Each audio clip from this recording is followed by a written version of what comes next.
కాళ్ళు చేతులు పడిపోయే విధానం కూడా ఉంటుంది. మనల్ని బాగా ఇబ్బందులకు గురి చేస్తున్న సందర్భంలో ఈ యొక్క నిర్ణయం తీసుకోవడంలో తప్పు లేదు. మనల్ని బాగా ప్రాణాపాయ స్థితికి తెస్తున్నాడు అనుకునే విధానం జరుగుతున్న క్రమంలో మనం ఈ యొక్క విధానం చేయవచ్చు. ఆ యొక్క వ్యక్తి ఫోటో పేరు ఉంటే కనుక మనం కాళ్ళు చేతులు పడిపోయే విధానం చేయవచ్చు.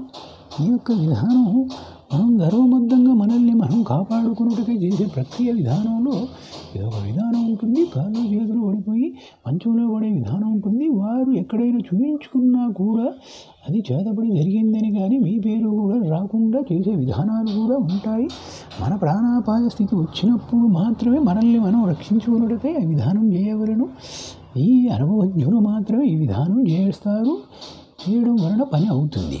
అనుభవం లేని వారు చేస్తే పని అవ్వదు. అది గుర్తుంచుకోగలను.